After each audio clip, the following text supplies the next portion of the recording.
السلام علیکم ورحمۃ اللہ وبرکاتہ۔ ویلکم کرتا ہوں اپنے چینل کا اللہ غنی تیتر ٹپس میں۔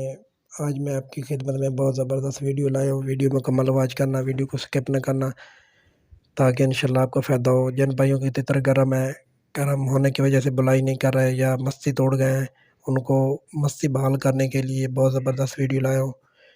اور جن بھائیوں کے تیتر حلق مارتے ہیں، گلا مارتے ہیں، اس کا بھی دیسی علاج ہے۔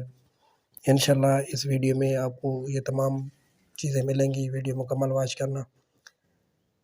کچھ لوگ تیتر کو گرم کرتے ہیں جس کی وجہ سے تیتر بلائی بہت کم کر دیتے ہیں اور حلق مارنا سٹارٹ کر دیتے ہیں۔ حلق مارنے سے تیتر کو اکثر کوکڑے کی بیماری لگ جاتی ہے جو کہ بہت خطرناک بیماری ہے۔ تیتر کو گرم نہیں کرنا چاہیے، جب بھی بلانا چاہیے ٹھنڈا بلانا چاہیے۔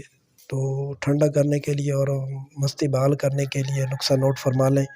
سب سے پہلے آپ نے ایک پنسار کی دکان پہ چلا جانا، وہاں پہ آپ نے سندل کی بوٹی لینی ہے، ٹھیک ہے، اس کا ایک ٹکڑا لے لیں 10-20 روپے کا، وہ آپ نے لے لینا، اور سبز لاچی آپ نے لے لینی اور لے کے گھر آ جانا۔ اور شام کے وقت آپ نے ایک مٹی کے برتن لینا ہے، ٹھیک ہے، مٹی کے برتن میں آپ نے آدھا گلاس پانی کا ڈالنا ہے۔ اس کے بعد آپ نے سندل کا گرینڈ جو ٹکڑا ہوگا وہ اپنے گرینڈر کر لینا۔ اگر گرینڈر مشین آپ کے پاس نہیں ہے تو کسی شیشی یا بوتل وغیرہ میں اس کو پاؤڈر بنا لیں، یا حمام دستے میں بھی اس کا پاؤڈر بن سکتا ہے۔ وہ پاؤڈر بنا کے آپ نے ایک چٹکی بھر اس پانی میں ڈال دینی ہے، بقایا جو سندل بچ جائے وہ آپ نے سنبھال کے رکھ لینا۔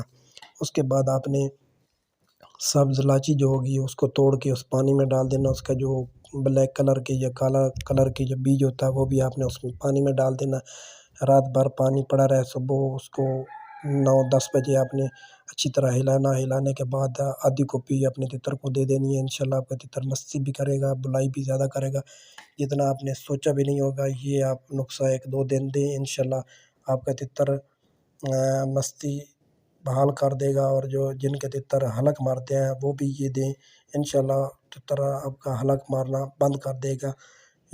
جو بھی میں نسخہ اپلوڈ کرتا ہوں آپ بھائیوں کی خدمت میں، یہ پہلے میں اپنے تیتر پہ تجربہ کرتا ہوں، اس کے بعد آپ بھائیوں کی خدمت میں ویڈیو پیش کرتا ہوں۔ اب یہ ویڈیو عام نہ سمجھیے، انشاءاللہ آپ کو فائدہ ہوگا۔ ہر ہمیشہ اپنے تیتر کو ٹھنڈا رکھیں۔ جو تیتر ٹھنڈے بولتے ہیں وہ بہت زیادہ عرصے تک بولتے ہیں، جو تیتر گرم بولتے ہیں وہ اتنا زیادہ نہیں بولتی، تو ان کے لیے مختلف قسم کی بیماریاں پیدا ہو جاتی ہیں، جیسے کوکڑے کی بیماری ہوتی ہے، یہ بہت خطرناک ہے۔ تو کوشش کریں کہ تیتر کو ٹھنڈا رکھ کے بلائی کریں، اور یہ نسخہ لازمی دیں۔ ملتے ہیں نئی ویڈیو میں، اللہ نگہبان۔